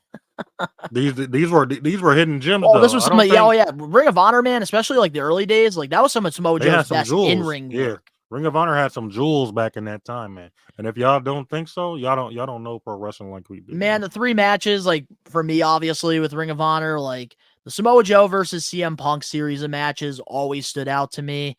They were just fantastic. And like it was kind of disappointing, like the match that they had at AEW All In 2023, because of the circumstances that probably happened beforehand. Like compared to the matches they had in the early days, like it wasn't the same, but I'm telling you, if you're a Samoa Joe fan, go down that rabbit hole, watch some of those classic Ring of Honor stuff, because I felt like that was the best in-ring work Samoa Joe did. But Mm-hmm. now let's talk about his WWE run. You know what's funny? Hold up, my bad. You know what's funny about that? Samoa Joe literally was the franchise in TNA and Ring of Honor. If you look at it like that, He was he literally was the logo in both of those. I'm sorry, AJ was in 2 TNA. undefeated streaks, Mm-hmm. held champions for a very long time, and he's even won the world heavyweight world titles from both companies as well. He's Too. literally he literally was like the Goldberg of both those promotions, in my opinion. Even better than Because he was Goldberg, better. in my He opinion. won the world title. He won the world title once. Then he started chasing it after that, and he was better chasing the title, in my opinion. Oh, I enjoyed it all, man. Samoa Joe is one of my all-time He favorites is one in of mine TNA. too. Top 5 TNA wrestlers, and if you disagree, shoot yourself in the leg. But I will say this, like when he joined WWE though, I loved You had the same it. momentum. I had the same momentum. I'm like this. Okay, Joe's here now. But then after that, you're like this. They dogged my man. Before we talk about him like getting dogged and stuff, like in TNA, like around like that time, like 2015, 2016, Samoa Joe was just like he did everything he could in TNA. Mm-hmm. So it got to the point where I was just like, I'm ready for something new with Joe. So then, like when he announced that he was coming to WWE, I remember his debut in NXT. I loved it, and I felt like he was just such like he was a staple to the black and gold NXT. Like I felt like he was Triple H's go-to guy to put on a great match. And man, Samoa Joe, like, yes, like on the main roster, like he could have had a better run. I felt like they had a couple missed opportunities, and I know we will talk about that. But Samoa Joe just in general was such a gem. And I was so happy like he finally got the opportunity like to showcase what he can do in WWE. So yeah, I'll talk about how about this? We'll go back and forth, Ricky, with the matches. So one of them that I do have here on my list is from WWE SummerSlam 2018, Samoa Joe versus AJ Styles, WWE Championship. Biggest missed opportunity, in my opinion. Like, they should have given Samoa Joe the championship during that feud. I'm gonna go back a little bit because you might disagree with me. I think a year before, Samoa Joe versus Brock Lesnar at WWE's most dumbest pay-per-view name I can think of. Great Balls of Fire. That's the only Balls pay-per-view. of Fire. What? Great Balls of Fire. I mean, that was literally. I don't know what type of name that was. I don't know who thought of that name. The logo is literally shaped as like a penis and balls on fire. I couldn't. I had to say pause, and I'm like, "What is this?" And no, they should have put the belt on Joe right there. Brock Lesnar could have put Joe over. I don't know That why. was another missed opportunity. I don't agree. know why. See that old man. It's that old man's fault. But yeah, that's one of my favorite matches. Even though that match was short, it showed Joe was a main eventer too, and he carried that match. I don't care. And then his other. Oh, go ahead. Ooh, hold up. My turn, Ricky. Pause. So another match of mine that really stands out as well during his NXT run has got to be NXT TakeOver at the end when he faced Finn Balor inside the steel cage. I really enjoyed that one a lot. Mm-hmm. Like I just remember their feud being so good in NXT because like that's the thing I will say, like they did a good job in WWE with Samoa Joe, is like they were able to still, like, despite him getting missed opportunities, they were still able to like still have him as this like monster, and like he was still able to like have that same swagger that he had in Ring of Honor and TNA. Facts.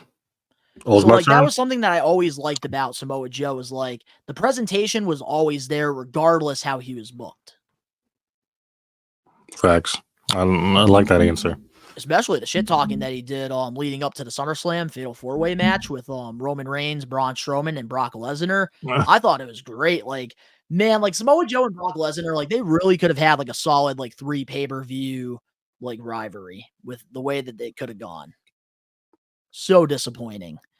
Because like who can really step up to Brock and then you're like, oh my goodness, like Brock's gonna freaking dismantle him. But like Samoa Joe, like can give him a run for his money. And he choked him out on national Choked him out. That was television. great. That was Another Samoa Joe match in WWE for me is probably, I'm gonna say him and Seth Rollins at Payback 2017. Because you remember after Rollins beat Triple H, he went after Samoa Joe right after that. Oh yeah, because wasn't that when Samoa Joe got like called up to the main roster because he was like Triple H's like Yep. I remember that moment too. Because I Rollins remember going him to the like ring. facing John Cena on like his like main roster debut on Raw. I do remember Triple that. Triple H baited Rollins to come That was out. always a dream Rollins match came of out. mine. That should have been on a pay-per-view. That's crazy. Rollins came out. Samoa Joe was right on him. After Rollins beat Triple H, he went right after Joe next. That was a good feud too. As short as it was, that was a very good feud. And I will say this, man, like now getting into his AEW run, that was one thing, like during its time, like when they did the budget cuts and they released a lot of people, Samoa Joe for me, like I was not expecting that because with how close he was to Triple H, even though I'm sure Triple H didn't have any say at all with that, like it really, like it made me sad because I felt like we're finally starting to go in like a direction and like, especially looking at WWE now, man, Samoa Joe would be huge. Like, I feel like he would have had a friggin' WWE title run right now under Triple H. Yeah, blame that old geezer, that old man, that old man that has everything to do with everything. I'm sorry, I keep bringing him up. He's the root of the problems. He's the root of all the problems, my man. He is, but I will say, like, for somebody that left WWE to transition from there to AEW, a lot of the times we've seen talent pretty much go over to AEW and they didn't know what to do with them. So, like, with Samoa Joe, for example, he was one of the cases where at first I felt like they didn't know what the hell to do with him, but then like last year, that's when they finally knew what to do, and he started to pick up momentum, won the AEW World Championship against MJF at AEW World's End. And I just really, I really have enjoyed Samoa Joe's run so far. The only two guys, in my opinion, to smoke MJF on the mic, respectfully, is Joe and Jay White right now. Also, Ricky Starks, too. Like, you can't forget Ricky Starks. Oh, yeah, he did I a really forgot good about Ricky job, Starks. too. But no, the way Joe and Jay White did, they were trying to be biased towards it. But the way Joe did it, he talked to him like a little kid. Ricky Starks actually went, he actually went word for word with him. The thing is, I don't think he expected that. I mean, I don't think MJF expected Ricky Starks to got a promo like that. That's why he was like this. When you look at him cutting the promo, he's like, oh, this guy really is cutting that promo against me right now. Like, he's really going crazy. Yeah, I feel like, but man, with like Samoa Joe, like in AEW, I feel like his run really hasn't been bad at all. Like I've enjoyed it. I feel like he's still putting on great matches to this day. And like I really enjoyed him versus Hook for the AEW championship. Like I thought that was a little good program. Like I felt like that should have been on like a pay-per-view and they should have actually took time to build it up. But I think Samoa Joe, like as champion, it could have been a little bit better, but I think he did a great job with the TNT title, though. Him and Darby Allin, that has got to be like one of my favorite matches. Oh yeah, and then he called himself the king. He called himself the king of television at that time. I like when he said that too. The king of television. That was I like good. that. Joe is really a smart guy. He's a smart guy. He's a good promo guy too. Oh, definitely. Put him no in anything, he'll questions. talk. Put him in the ring with anybody, he'll cut a promo with anybody.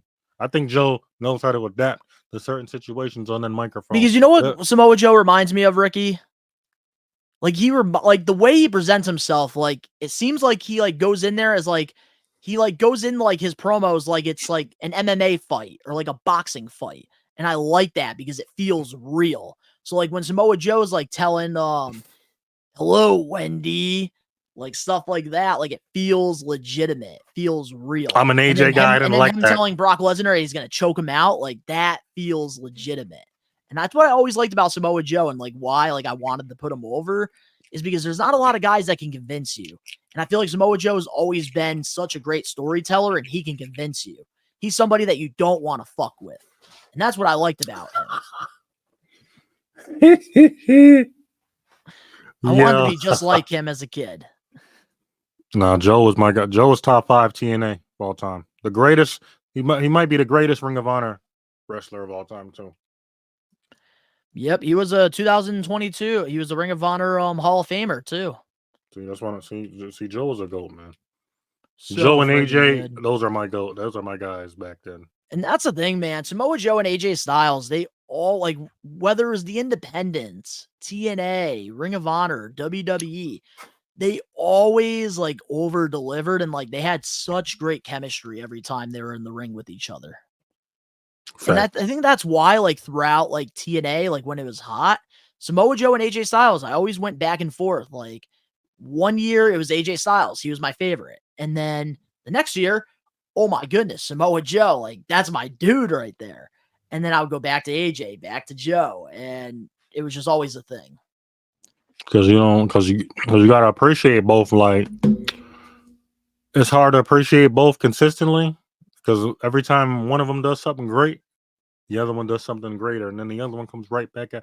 It's a pick your poison. So at this point, I'm like, they both my guys. Such a missed opportunity that they never gave the They both my WWE guys. I'm like, championship. they both my guys now. I can't believe it. They really missed that opportunity. Yep. Blame So that. disappointing. Yep. I already know who to blame, but we ain't getting on that right now. But obviously, Samoa Joe, first class Hall of Famer. In my opinion, the most underrated big man in all of professional wrestling, hands down. Like, there's nobody more underrated than Samoa Joe, in my opinion. Like, nobody comes close as a big man. He's an underrated legend. I think he's an underrated legend. First class Hall of Famer, in my opinion, hands down. Yep. Which, like, look at the accolades, man, with Samoa Joe. Like, one of the greatest. Which, man, like, I love that every week we get to do this here where, like, not only do we put, like, a wrestler's head, like, on a statue and, like, we put them over, but we also get to acknowledge their careers and we get to talk about some of our favorite moments and stuff. Is there anything else you want to add to this before we go into our main event? Joe, I wish you had more legendary success in WWE like AJ Styles has currently. And I don't blame you for that. But remember this. You're an all-time great, my brother. God bless you in your moments. That's it. Well said. So this week on the Getting Put Over segment, we put over Samoa Joe. And next week, since Ben's not here to pick one, Ricky, I'm going to put you on the spot right now. Next week, who do you want to put over? I got 5 names that come to mind. And I don't know if this name might throw you off, but you know this guy because he's been on AEW. Even though he's been messing around with the trios titles for the past year and a half now. So, how about we put over, even if I got to do it, let's put over the Switchblade Jay White. Okay, so Switchblade Jay White. All right, that's not a bad option. So, yeah, if you want to go with Jay White next week, we could put over Jay White. Let's do it. I got another one too, and this one. All right, who else you got? Who else got? Because I feel like Jay White, like, there's so much more. There's so much more storytelling. Like, he has more time. It's either Jay White, and I'm not just saying this to say this. The phenomenal AJ Styles. Honestly, I think we got to go AJ Styles. I think AJ Styles is the one. We haven't put him over yet. All right, we doing the GOAT next week then. Yeah, we talked about him a lot on this one. So next week, it looks like Ricky has decided that we are putting over the phenomenal one, AJ Styles. and I can't wait for this Yeah. one. Let's follow up that TNA tradition. Let's just follow up that TNA tradition. Let's go to the franchise of TNA now. Well said. So, with that being said now, let's get into our main event topic for the We Are Wrestling Podcast episode 124. And this week, oh man, we got another tribalism main event topic here. And this, I believe, came out last Friday after the podcast uploaded. WWE is not happy about the recent AEW contracts. According to the Wrestling Observer, the WWE side, the AEW deal, and the offers to Daniel Garcia and Swerve Strickland were considered bad for the sport because the offers are so far over what WWE perceives as market value for both Garcia and Strickland. Also, those in WWE believe that Daniel Garcia has decided to stay in AEW despite attempts to recruit him. So, Ricky, I got to ask you, man, what's your thoughts on this? Like, how do you feel about like AEW offering contracts are bad for business? Because they couldn't sign him, they're jealous. WWE, I don't know why y'all jealous of AEW and what they're doing. I don't even know why I even talking about AEW and what they're doing. You guys got a good thing going for you. Why are you talking about somebody else's business and who they sign or who they offer money to? Like, y'all ain't got no business putting your nose or sticking your nose in that type of business, man. Like, y'all need to worry about what y'all doing over there. Let AEW do what they're doing. You see, WWE is making the same mistake AEW is doing.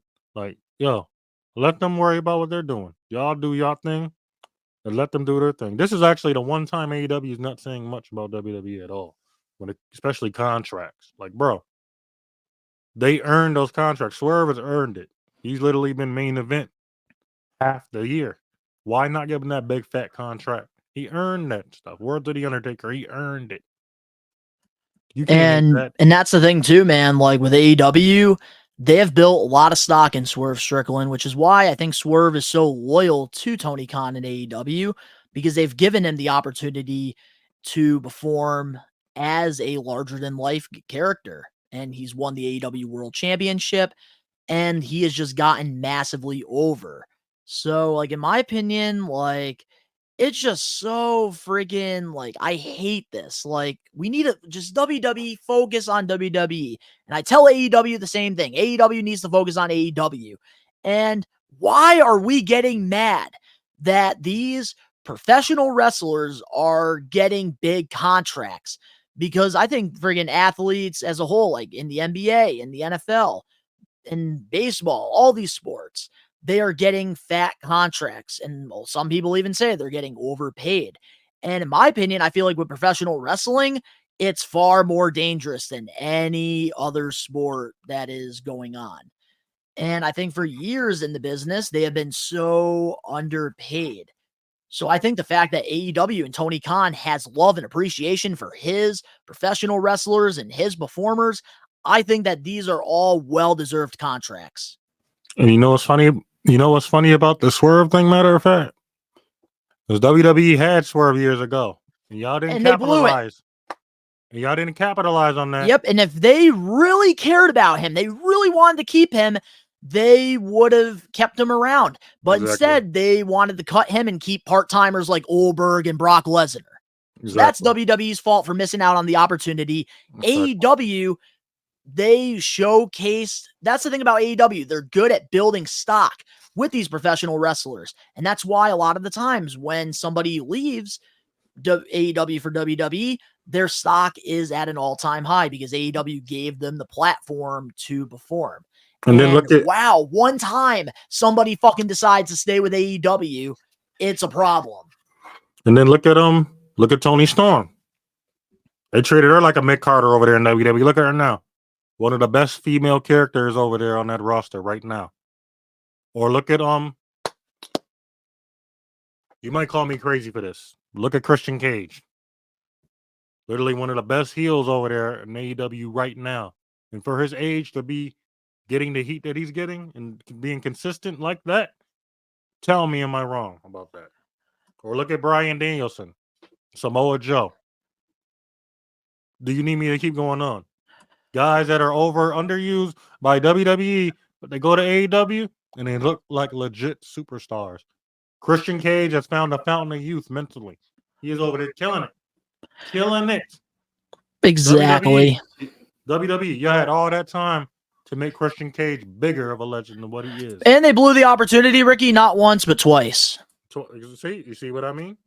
Look at Tony Khan. You could talk crap about Tony Khan all day. He knows how to make stars too. He might do it weird, but he sees the diamond in the rough in people.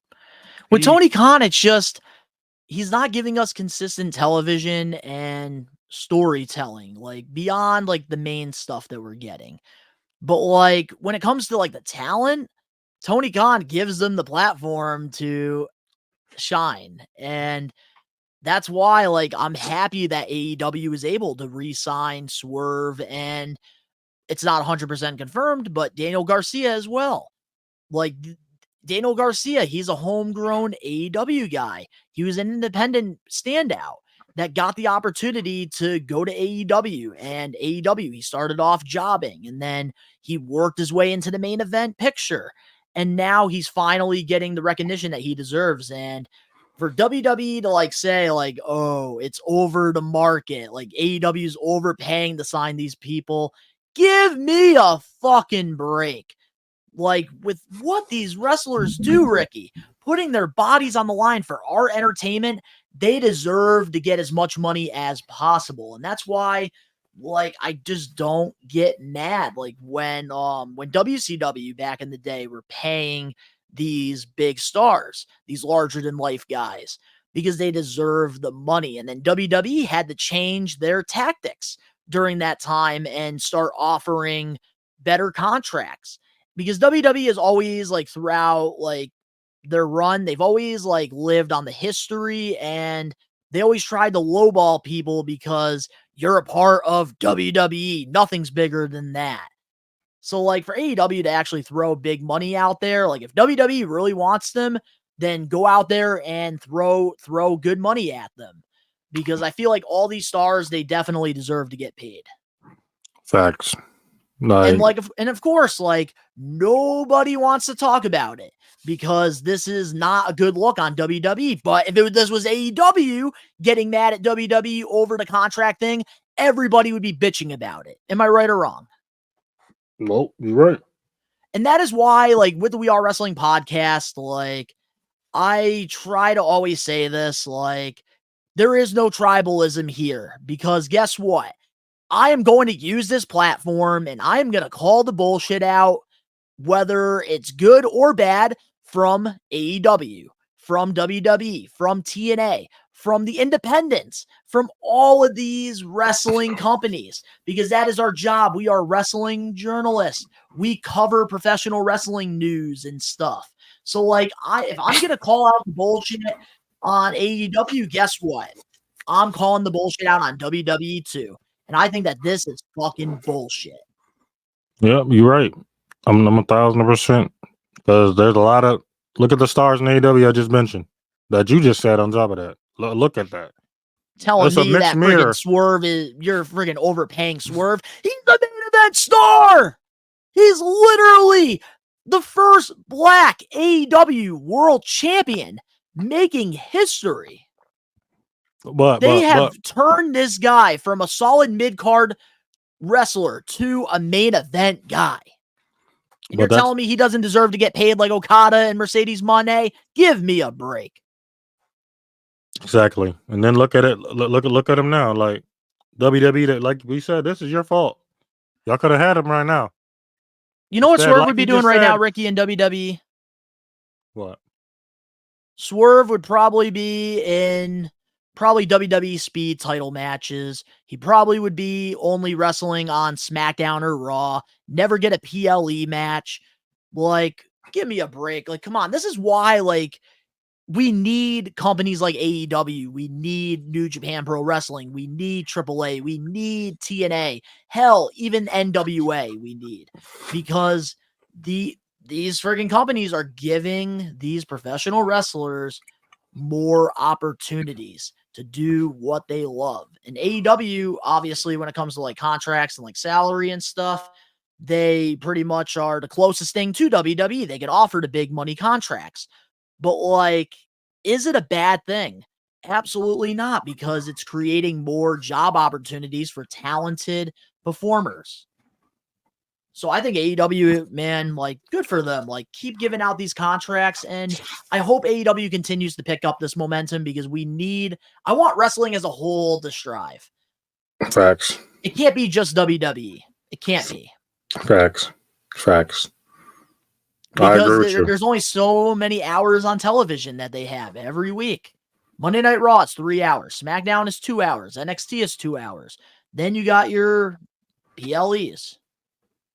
You can't fit all the AEW people you want, and you can't fit your WWE people. Like, man, like, oh, this is just, I hate this shit. Bro, it's like arguing with hip hop fans, man. Or, bro, you don't even know the half of it. I know exactly what you're talking about right now. I praise that stuff enough, just like I do wrestling or combat sports or whatever.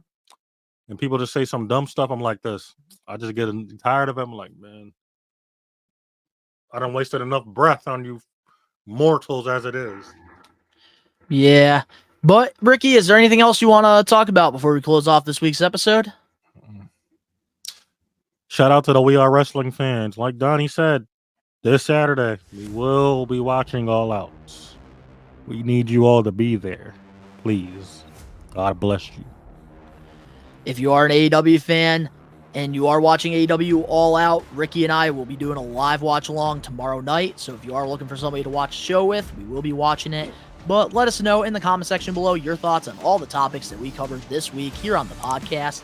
If you guys enjoyed this, make sure to smash that like button, share this. If you're not a We Are Wrestling Maniac yet already and you're listening to this on Apple, Spotify, wherever you get your podcasts, give us a 5-star review, not just any review, a best one review, and download the episode. But if you're not a We Are Wrestling Maniac yet already, over on the YouTube channel where you get the best pro wrestling content, and you get the video version of the podcast for free. And you can even join us on the live watch along for AEW All Out tomorrow. Recommend you guys to hit that subscribe button now, turn on the post notifications, because the videos are coming out of nowhere like an RKO.